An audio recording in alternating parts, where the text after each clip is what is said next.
What is the value of life? என்னப்பா அர்த்தம்? வாழ்க்கைக்கு என்னப்பா வேல்யூ? Tell me. அப்பா உட்காரு அப்படின்னு சொன்னதுக்கப்புறம் அவன் உள்ளங்கையில் எதையோ ஒரு பொருளை கொண்டு வந்து வைக்கிறாரு. கையை மூடுறாரு.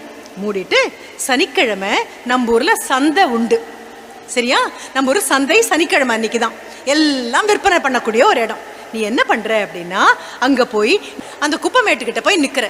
நான் உன் கையில் கொடுத்துருக்கிற பொருள் இருக்கு இல்லையா, அதை கையில் வச்சுக்கிறேன். பாயை திறந்து ஒரு வார்த்தை பேசக்கூடாது. எப்படின்னு எல்லாரும் ஓடி வந்து பார்க்குறாங்க. பார்த்துட்டு என்ன விலை என்ன விலை அப்படின்னு கேட்க போகிறாங்க. நீ என்ன பண்ணுற தெரியுமா, எப்படின்னு கையை காமிக்கிற. இதை அவங்க எப்படி புரிஞ்சுக்கிறாங்களோ புரிஞ்சுக்கட்டும். காலையிலிருந்து மாலை வரைக்கும் நிற்கிற. நின்றுட்டு மாலை சந்தை முடிஞ்சதுக்கப்புறம் திரும்பி வர. சரிப்பா, குழந்தை போயாச்சு, கையில் வச்சுட்டு இருக்கான். குப்பை நாத்தம் தாங்கவே முடியல. கையில் நிற்கிறது என்ன? இவன் ஒன்றுமே பேசாமல் இருக்கான். என்ன விலை? 2 ரூபாயா? சரி. பையன் மாலையில் திரும்பி வந்தாச்சு. என்ன கேட்டேங்க? என்ன விலை அப்படின்னு கேட்டாங்க. நீ என்ன சொன்ன? 2 ரூபாயான்னு கேட்டாங்க. அப்படியா? சரி. அப்பா வாழ்க்கையோட வேல்யூ என்னப்பா? இருடா, அவ்வளோ சுலபமாக சொல்லிட முடியுமா? வாழ்க்கை எவ்வளோ பெருசு. சரி அப்பா, என்ன அடுத்த சனிக்கிழமை வரைக்கும் காத்துட்டு, அடுத்த சனிக்கிழமை வரும்போது மறுபடியும் கொண்டு வந்து அவங்ககிட்ட கொடுத்து தொலைச்சிடக்கூடாது, பத்திரம்.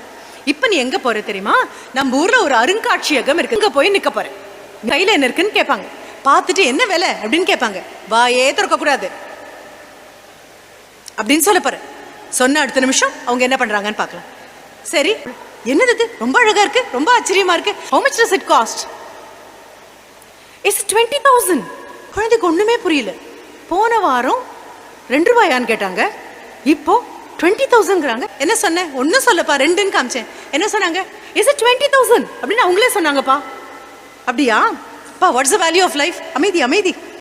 இந்த ஊருக்குள்ள மிகப்பெரிய நகை வியாபாரி இருக்கார். இன்னைக்கு காலையில் என்ன பண்ற தெரியுமா? அவர் வரும்பொழுது அவர் முன்னாலே இதை கையில் வச்சுட்டு நிற்கிற. இந்த கல்லுக்காக தானே இத்தனை தேடிட்டு இருக்கோம்.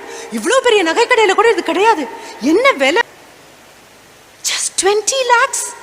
20 lakhs தானா? அதை விட இது அதிகமாக பெருமை. அவர்கிட்ட ஒன்றும் சொல்லாமல் எடுத்துட்டு ஓடி வந்துட்டான். அப்பா கிட்ட வந்து அனுபவம் எப்படி இருந்தது? அப்பா, somebody asked me, is it 2 rupees? Another person asked 20,000. This man is asking whether it costs 20 lakhs. அதுவும் சொல்றாரு, அந்த விலைக்கு கூட இது கிடைக்காது. குட்டி குழந்தை உங்க கையில் எப்படி இருக்குன்னு கேட்கறாரு. அப்பா, இது என்னதுப்பா? அப்பா சிரிச்சுட்டே சொல்றாரு, மிக மிக விலை மதிப்பு வாய்ந்த ஒரு வைரக்கல்லை தான் உங்ககிட்ட நான் கொடுத்தேன். புரிஞ்சுதா? உன்னுடைய திறமைகளும் அதுதான். உங்ககிட்ட இறைவன் கொடுத்து அனுப்பிச்சிருக்கக்கூடிய திறமைகள் இந்த வைரக்கல் மாதிரி. யார் கூட நின்று எந்த கூட்டத்தில் அதை நீ விற்கிறியோ அதுக்கேற்ற மாதிரி உன்னுடைய வேல்யூ மாறும்.